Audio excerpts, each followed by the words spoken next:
November 24th, 1971, Thanksgiving evening. Northwest Orient Airlines Flight 305 was flying from Portland to Seattle. A man in a business suit politely handed a note to the flight attendant. "I have a bomb." The attendant initially thought it was flirtation and ignored the note. The man whispered again, "I suggest you read that note, miss. I have a bomb." This man's name was Dan Cooper, but the media mistakenly wrote D.B. Cooper, and that name went down in history. That night, he received $200,000 ransom, took complete control of the aircraft, and then jumped with a parachute from 10,000 meters high in hurricane-speed winds, wearing a business suit. For 53 years, neither his body nor his money has been found. The FBI's longest unsolved case. So who was Dan Cooper? And could he really have survived that jump? Dan Cooper arrived at Portland Airport at 2:50 p.m. that evening. He bought a one-way ticket to Seattle, costing $20. It looked like a normal business trip. A middle-aged man, about 45 years old, 6 feet tall, brown hair, gentlemanly appearance, black business suit, white shirt, black tie. Carrying a black briefcase and a newspaper, flight attendant Florence Schaffner described him when she first saw him. Extremely polite, educated, looked like a businessman. There was a reassuring tone in his voice. He definitely didn't look like someone dangerous. The plane took off at 3:07 p.m. Cooper was sitting in seat 18D, at the back of the plane, by the window. For the first half hour, he read his newspaper, had pleasant conversations with the flight attendants. He ordered bourbon whiskey, smoked Marlboro cigarettes. He was completely like a normal passenger. At 3:37 p.m., Cooper handed a note to flight attendant Florence Schaffner. Since Schaffner often received notes from passengers asking for phone numbers, she didn't pay attention at first. She put the note in her pocket and moved on. But Cooper approached her and whispered, "Miss Schaffner, I really suggest you read that note. It's very important." When Schaffner opened the note, she would never forget what she saw. "I have a bomb. Sit with me." There was no panic, aggression, or madness in Cooper's voice. Just calm determination. He smiled at Schaffner and opened his briefcase. Inside was a red cylindrical device with wires and batteries. "As you can see, I'm not joking," he said. Schaffner immediately notified the pilot. Captain William Scott was an experienced pilot with 25 years of experience. His first task was to communicate with Cooper. Cooper's demands were $200,000, cash in $20 bills, 4 parachutes fuel refill when landing in Seattle.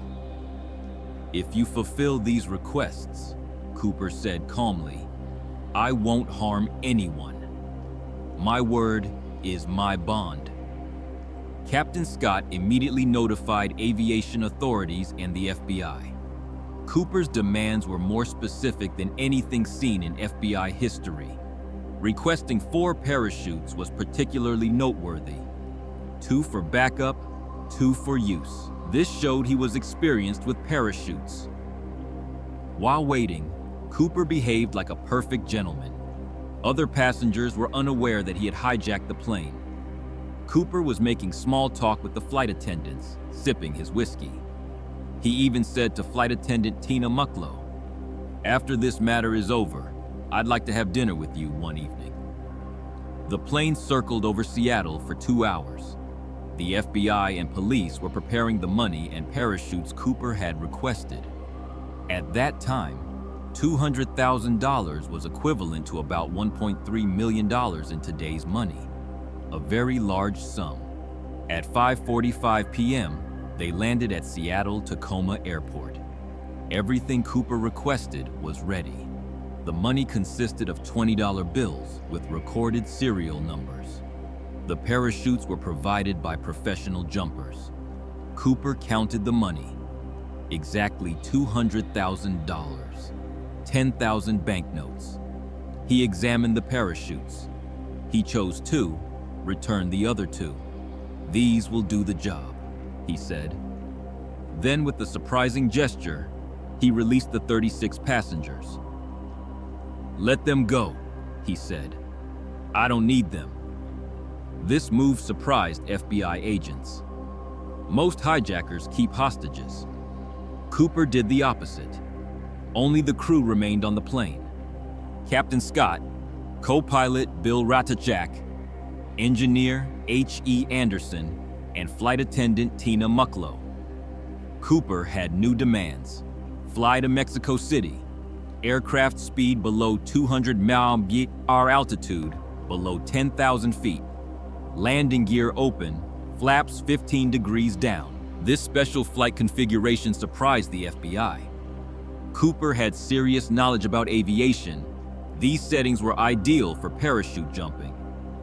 At 7:40 p.m., the plane took off again. They were flying toward Reno, Nevada. They needed to refuel for Mexico City. After takeoff, Cooper asked flight attendant Tina Mucklow to leave the cockpit. "I have things to do here," he said. Cooper put the money in his black briefcase. Then he put on one of the parachutes he had chosen. He took the other as backup. At 8 p.m., he had the plane's rear stairs lowered. Tina Mucklow never forgot Cooper's last words.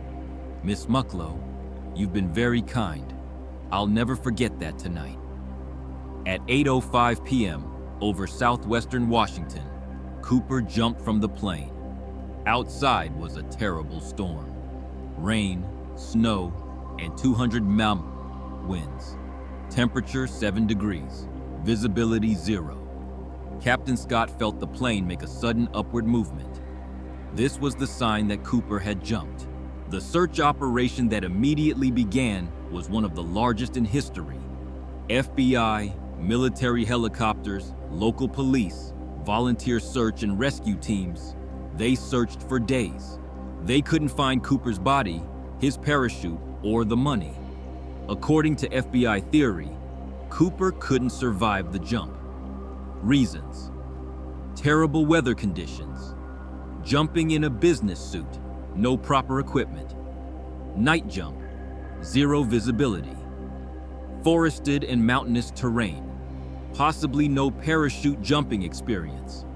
But there was also evidence in Cooper's favor: deep knowledge of aviation, expertise in parachute selection, calm and calculated behavior, flight configuration demands.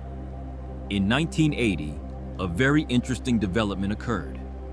A child playing by the Columbia River found $5,800 in banknotes. The serial numbers matched Cooper's money. This was proof that Cooper had landed in that area, but the rest was never found. Over the years, the FBI investigated hundreds of suspects. Richard Floyd McCoy carried out a similar hijacking in 1972, very similar to Cooper, but no definitive evidence was found.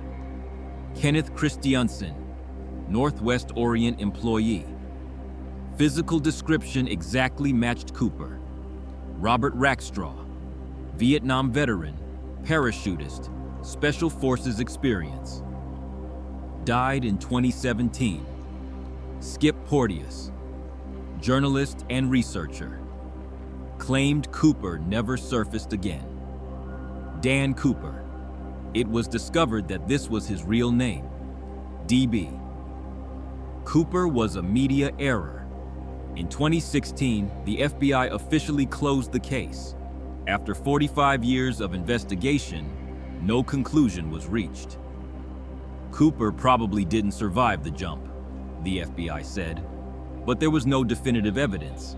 However, in 2020, a new suspect emerged: Vince Peterson, aeronautical engineer, parachutist, Boeing employee. His stepson, Eric Eulis, claimed his father was Cooper. As evidence, DNA samples were collected from the tie Cooper left on the plane. Analysis of the tie revealed surprising results. Titanium particles, used in aviation industry, rare metal alloys, materials used at Boeing, evidence that Cooper worked in the aviation sector. But the DNA test was inconclusive. After 50 years, the genetic material had deteriorated. In 2021, on the 50th anniversary of Cooper's jump, a new theory was proposed. Researcher Darren Schaefer claimed that Cooper survived the jump and secretly continued his life. His evidence: Cooper's professional aviation knowledge, expertise in parachutes, perfect planning of the heist, never being caught. According to Schaefer, Cooper changed his identity after the heist and returned to a normal life. Money wasn't the goal for him. It was a means. His real aim was to commit the perfect crime and escape. Today, Cooper would be 100 years old. The probability of still being alive is low. But if he really survived, it means he solved one of history's greatest mysteries. Cooper's story isn't just a heist story. It's also the dark side of the American dream.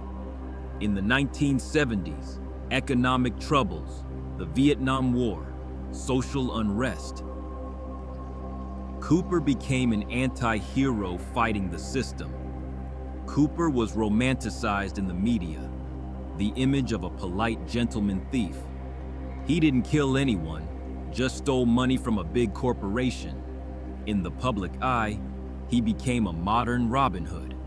But according to the FBI, Cooper was a dangerous criminal, hijacking planes, terrorizing, endangering lives. There was nothing romantic about it. The Cooper effect led to similar hijacking cases in the 1970s. Cooper copycats, called imitation crimes. But none were as successful as Cooper. In 1972, airport security measures were increased. Metal detectors, baggage screening, identity checks. Cooper's impact completely changed aviation security. Today, Cooper's story is still debated. Did he survive?